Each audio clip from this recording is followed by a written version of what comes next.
Good morning, good afternoon, or good evening. Today is August 19th, 2022, and this is Generation Z's KRAKEN segment. This is going to be a weekend report, as we've already done one earlier on in the week. We also published an episode yesterday with Dave and I doing a joint scientific surface level analysis of some stories that I could have included in the KRAKEN, but kept that separate for our own segment there. But so today's episode, we're going to get right into it. We're going to continue on from where I left off earlier on in the week. So it's going to be a bit of a heavy dose of global health concern topics, and then some other things going on in the world. But I'm going to go more so at a faster pace today, at least do my best for that. So without further ado, let's get started. Let me just share my screen. Okay, so right off the bat, we have the United States CDC announces reforms after poor COVID response. This is a massive story. The CDC said that it did not reliably meet expectations during the coronavirus pandemic and has released plans for reform. The head of the top public health agency in the US on Wednesday announced a shakeup of the organization, saying it fell short while responding to COVID-19 and needs to become more nimble. CDC leaders call it a reset. Is it a great reset, perhaps? And it comes amid criticisms of the agency's response to COVID-19, monkeypox, and other public health threats. The changes include internal staffing moves and steps to speed up data releases. Well, yes, this is good to see. I hope that they are all held accountable for the damages that they have caused. Clearly, the responses were not proper and justified, and that's pretty much all I can say without teetering on the precipice of the censorship that we're dealing with on YouTube. But to substantiate that vague thought I just tried to express, here we have two articles back to back from Science Tech Daily. The first one, stricter COVID-19 policies associated with negative mental health effects. Research suggests that stricter COVID-19 measures are associated with negative mental health effects and a lower opinion of the government's pandemic response. Not too surprised about this. The next article, from August 17th, so just 2 days ago, social isolation increases your risk of dementia by 26% and shrinks your brain. And what were we told during the entire time of the pandemic? To stay home, don't see anybody, isolate yourself, and, well, perhaps the pandemic response is resulting in 25% in risk of dementia for everybody. Yikes. But very curious to see what comes up from the CDC reforming themselves. Next up, we have new COVID-19 booster targeting Omicron original variants approved in the United Kingdom. British drug regulators have become the first in the world to authorize an updated version of Moderna's coronavirus vaccine that aims to protect against the original virus and the Omicron variant. They're calling this a bivalent vaccine, and it'll be used in the adult booster shots. Yeah, I don't really know how much I can say about all of this. I've personally gone really deep into understanding what the boop boops are and all that. And yeah, we're going to save that because maybe I'll do a deeper dive on a specific episode about the pandemic narrative and everything we've been told about the voluntary medical injections and the realities of them. Next up, we have about 4,000 beagles destined for drug experiments are finding new homes. Okay, well, that's a cute image, at least. Beagles are looking for homes after animal rescue organizations started removing them from a Virginia facility that bred them to be sold to laboratories for drug experiments. Now, does the article tell us who the drug experiments are for? In May, the U.S. Department of Justice sued Envigo RMS LLC, alleging Animal Welfare Act violations in the facility in Cumberland, Virginia. In June, parent company Inotiv Inc. said it would close the facility. And in July, Envigo settled with the government without paying any fines. Inotiv did not respond to a request for comment. And so the article does not really tell us much. But what do we have here? From July 15th, MSN. Fauci cancels $1.8 million drug testing on beagle puppies. Under fire from foes of federal animal testing, the agency headed by COVID-19 czar Anthony Fauci has canceled a plan to start new tests of allergy medicine on beagles, some as young as 6 months old. And of course, they say Fauci was barking up the wrong tree when he decided to use government dollars on dog testing. These inhumane practices have no place in our government, much less on the taxpayer's dime. Thankfully, after voicing our concern and shining a light on these heinous tactics, taxpayers can rest easy knowing their hard-earned money is not going towards dog abuse. There's a hashtag on Twitter, and it was called Beaglegate. Yeah, people are definitely going to get more fired up when you find out that health officials are involved in dog cruelty. It seems like they care more about that than human cruelty. Humans are weird. But on to the next one. Majority of people with Omicron don't know they have it. Source, a study. A new study has found that more than half of people infected with the Omicron variant of COVID-19 were unaware they had it. For curiosity's sake, what is the article? From Original Investigations, awareness of SARS-CoV-2 Omicron variant infection among adults with recent COVID-19 seropositivity. I'm not going to bore you guys by going through this article right now, but I'm going to be keeping this in my back pocket to review it, because when articles like this simply just say study and this is the premise, well, you really have to look into who did the study, who was funding it, what the actual study says, and not just relying on the news to tell us what the study says. But the point of this article is, to me, a sense of deja vu. Because if we were to go back to the original COVID-19 pandemic narrative that we were being told in late 2019, I remember there being articles telling us, what is can you tell a difference between having the flu and this new virus? No, unfortunately, they're pretty much the same. So here we have it again. The latest strain, or at least one of the latest strains, you don't even know you have it. Yeah. So the next one, now this is interesting just to include this in the KRAKEN, although it's not super recent, but it is from January 11th, 2002. Pfizer to make foray into gene editing, expand mRNA tech in 2022. This is from Yahoo Finance. And the article says that Pfizer may be the most recognized COVID-19 vaccine brand, but that's due in part to its collaboration with BioNTech. It's why the company recently announced they're expanding their partnership to create more mRNA V-words. But that isn't all Pfizer is up to for 2022. The company also announced a deal with Codex DNA to improve production of its vaccines, and a $1.3 billion deal with gene editing biotech Beam Therapeutics, as presented at the J.P. Morgan Annual Healthcare Conference Monday. J.P. Morgan Healthcare. Sounds like they would have our best interest at heart and not the best interest of their pockets. But yeah, so this is very mainstream news. And just going to be quoting from the CEO of Pfizer at the conference. But beyond the mRNA platform, Pfizer also has its focus on newer technologies such as gene editing. But I almost guarantee you that if you were to do a search on fact checkers, they would say that no, these have nothing to do with gene editing.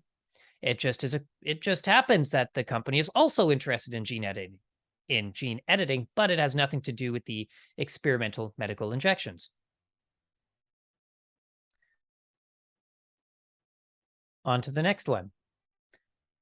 From Al Jazeera, Kim Jong-un claims victory over COVID, blames South Korea.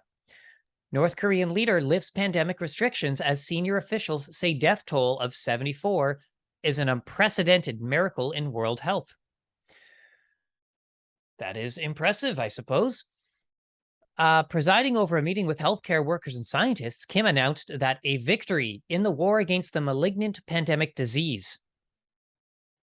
His powerful sister, Kim Yo-jong, also spoke at the Pyongyang meeting, blaming the outbreak on anti-Pyongyang leaflets flown across the border by activists from South Korea.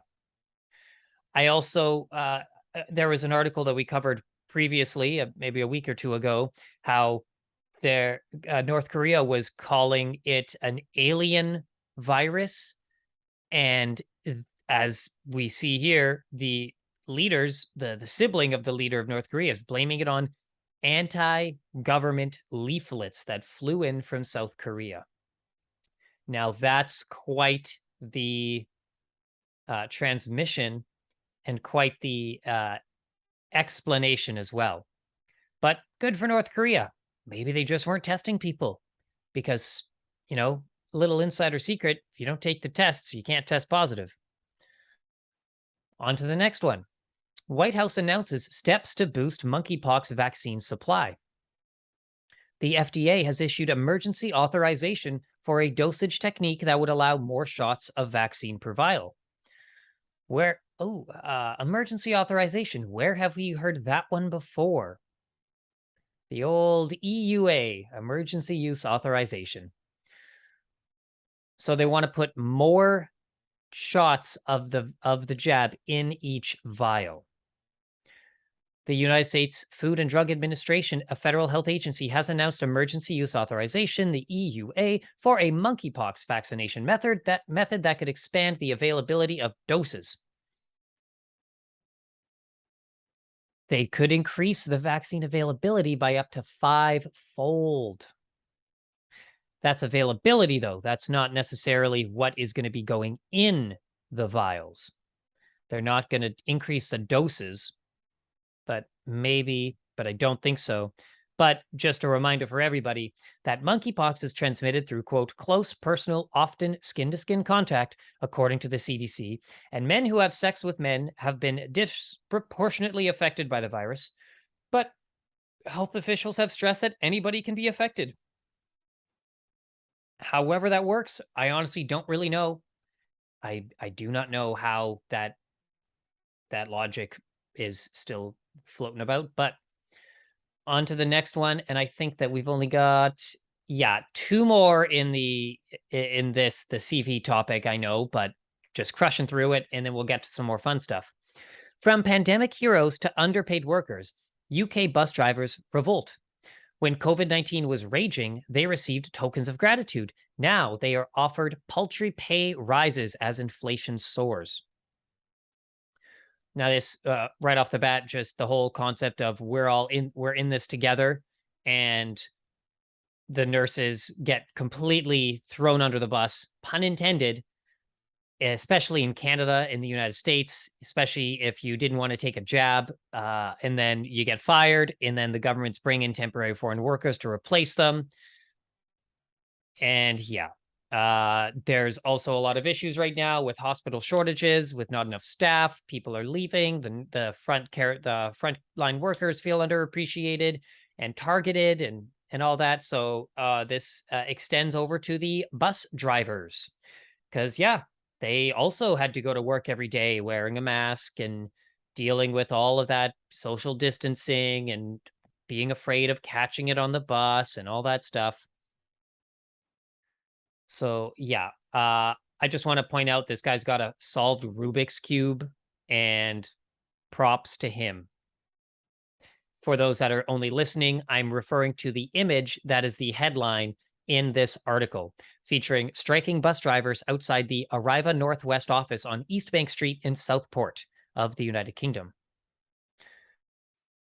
Next up from Al Jazeera, and this is an older article from May 2022, but I found it as a related article on the first one we covered, where the CDC is announcing reforms after the poor COVID response. One of the related articles that you can keep reading is that overdose deaths in the United States hit a record 107,000 people last year, the CDC says. So the article explains more than 107,000 Americans died of drug overdoses last year, 2021, setting another tragic record in the nation's escalating overdose epidemic, according to the CDC. The provisional 2021 total marked a 15% increase from the previous record set the year before. And then you can see these. Oh, wow. Keep reading. Johnson & Johnson to pay $230 million in New York opioids case. U.S. judge to decide how much pharmacies owe over opioid crisis. West Virginia says J&J drug makers cause tsunami of addiction. So just, the people that are paying attention to this are paying attention where we know that somebody goes to a hospital for something, they test positive, and then all of a sudden it's a specific case of a specific pandemic that we're looking at, completely overshadowing the real reason they went there, potentially for a drug addiction. Or maybe they started to get into drugs as a result of the isolation that they were dealing with, as we're seeing in this article that we covered in the first minute of this. Stricter COVID-19 policies associated with negative mental health effects. Social isolation increases your risk of dementia by 26%. And we can go a whole deep dive on all the science that is explaining why the pandemic response was going to have devastating effects, not just economically, but mentally, spiritually, emotionally. But this is very disturbing. It's very unfortunate. But as we see here, the last part of the article, experts say the COVID-19 pandemic has exacerbated the problem as lockdowns and other restrictions isolated with these drug addictions make treatment harder to get. And is this okay? And now here's an Al Jazeera story from May 6th asking, what's the true toll of CV-19? But it doesn't tell us more about that, and we're just going to leave that there. Next up so that was the end of the CV stuff. Now we're moving on to the just more regular KRAKEN stories. United Kingdom to pay victims of decades-old tainted blood scandal. The $121,000 payment to each victim is an interim one before a continuing inquiry concludes. Tainted blood. Thousands of people in Britain infected with HIV and hepatitis C through contaminated blood transfusions will receive a compensation payment decades after the scandal, according to the UK government. This is not that is rough. The payment of $121,000 American to each victim is an interim one after Brian Langstaff, the chairman of a public inquiry into the long-running scandal, last month recommended making immediate payouts before waiting for a continuing inquiry to conclude. The former High Court judge said that quote, the moral case for compensation is beyond doubt. So this is from the 1970s, 80s, and 90s. Thousands of people with hemophilia contracted hepatitis C and HIV after receiving blood transfusions, mainly from the United States. Just messed up. That is how does that happen? How does that happen? I'm curious, how does blood get tainted? And then is it that due to a shortage, as this article says, due to a shortage of blood products in Britain, the NHS bought much of its stock from U.S. suppliers, whose donors, including prisoners and other groups at high risk of infection, had been paid for their blood. Yeah, well, that's its own deep dive that we can get into on the Patreon side of things, because that's actually, the black market trafficking of blood. And as we know, certain chemical compounds of certain chrome, adrenal-related topics, which I'm not getting into here. But of course, we're referring to the web browser. Next up, lack of help for Tigre crisis due to skin color, says WHO chief. The World Health Organization chief says the situation in the northern Ethiopia region is the worst humanitarian crisis in the world and asks why it is not receiving the same attention as the Ukraine conflict. That's a very, very valid point. And the head of the WHO has described the man-made catastrophe in Ethiopia's Tigre region as the worst disaster on Earth and questioned whether global leaders have not responded due to the color of the skin of people in Tigray. Okay, I like the feistiness of this. I actually am glad that somebody in this position is calling this out. I just wonder if there is an underlying narrative behind why he's saying this, or if he is actually genuinely, like, passionately upset about why there's so much more attention on Ukraine and Russia and not this crisis here.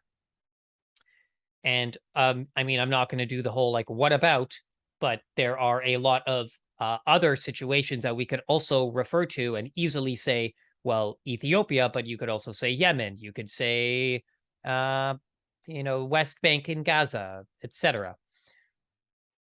But this is interesting, and I definitely look forward to seeing what comes from this and if there is some meaningful dialogue or recognition. As we know, in Canada, we're dealing with the Truth and Reconciliation report, where the Canadian government and the Catholic Church, where they committed mass atrocities, cultural genocide, residential schools, sexual abuse, all of that stuff. So we'll only see. Okay, so we've only got a few more stories. I'm doing my best to breeze through it while still giving a bit of insight. So not just reading the headlines, but I did have a strong cup of coffee right before recording, so I'm feeling a bit energized. Maybe you can tell. Next story. This is just kind of I facepalm when I read it. You can now tweet as you climb Mount Kilimanjaro thanks to new Wi-Fi network. The new broadband network will enable climbers to access reliable Wi-Fi internet up to an altitude of 12,200 feet. Okay, like, I suppose that this is useful in instances of emergencies and if you need help, but what is the point of climbing to up a mountain if you're just going to be on your phone?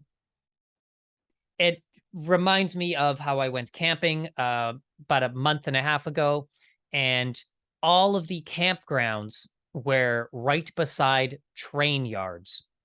And no matter where you went, you were here in civilization. And it's like, what is the point of going camping to be out in nature if you're just going to be still connected to everything? But let's just read from this article here.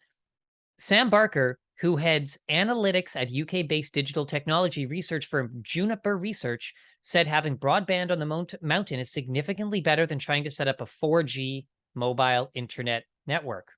Says traditionally installing fiber optic cable has been plagued by the presence of existing infrastructure and having to work around buildings or other network infrastructure. Well, true. I hope that the Wi-Fi and all that doesn't disrupt nature and does not disrupt the pristine essence of being up on a mountain. Just like, look at this picture. This is so silly. On to the next one. Speaking of silly, this is many layers of silly. Ontario mayor fires back at conspiracy theorists who tried to arrest police officers. An Ontario mayor, province in Canada, had some harsh words for protesters who attempted to place local police officers under arrest Saturday. In a tweet published on Tuesday, the Peterborough mayor, Diane Terrien, called a group of protesters led by Canadian conspiracy theorist Romana Didulo F-wads and told them to F off. On Saturday, approximately 30 individuals assembled at a Peterborough police station after Didulo directed her followers to attempt to place officers under citizen's arrest. Okay, so let's go down here to explain who Romana Didulo is. Didulo, based out of Victoria, BC, uses the messaging app Telegram to communicate with a group of over 70,000 subscribers. Within this group, and in videos online, Didulo has proclaimed herself Queen of Canada, Commander-in-Chief, and Head of State and Government, roles she claims were given to her by the US military after Queen Elizabeth was executed.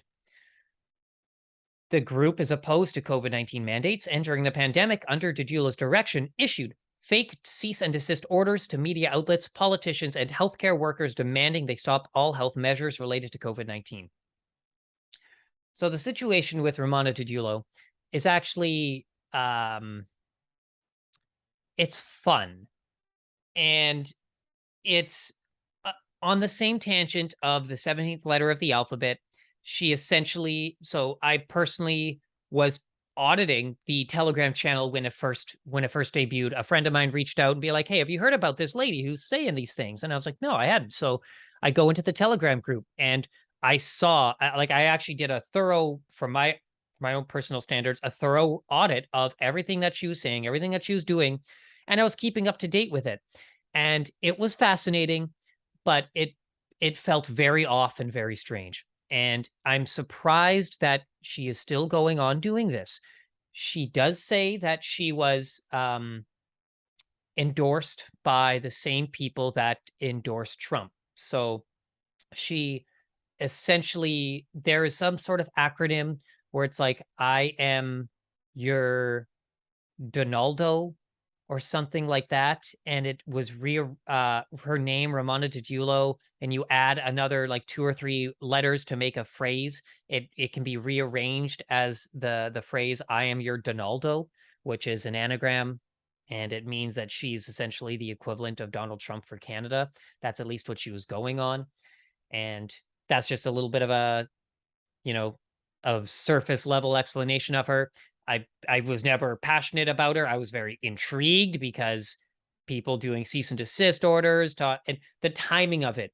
It's almost as if she knew when the news was going to be saying stuff and when the governments were going to be changing their policies, but lifting mandates, putting them back on. And it's almost as if she had the script and was capitalizing on it. But maybe if people are interested, we can do a dive into who Ramona Didulo is and just give some heads up on that. But yeah, interesting to see the mayor go so aggressive about this, though. But okay, on to the next one. NASA's new moon rocket reaches launch pad for flight around the moon. The Artemis program will mark the first time the United States has traveled to the moon in 50 years. Is it really the first time that they're going to the moon in 50 years? What do you guys think? What do you think about the moon landing and all that? Did they go there? Did other countries go there? Are there bases on the moon? Are there glass domes on the moon? Have you ever looked into lunar luminary phenomena? There's a lot of fascinating stuff about all this subject, but we'll see. One thing that I do want to keep in, just put the idea out there for you is if you ever watch a rocket launch, so you see it goes vertical and then it goes sideways. Where is it going? What's going on with that? But I won't go further into that because it's probably going to be fact checked or something like that. But okay, moving on. El Salvador extends state of exception as arrests hit 50,000. The government defends the measure as helping to dismantle terrorist structures amid criticism from human rights groups. Note their language here extends state of exception.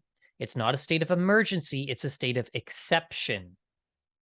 So El Salvador's Congress has approved a 1-month extension to a state of exception used to round up alleged gang members, as the chief of police announced more than 50,000 people had been detained under the extraordinary measures.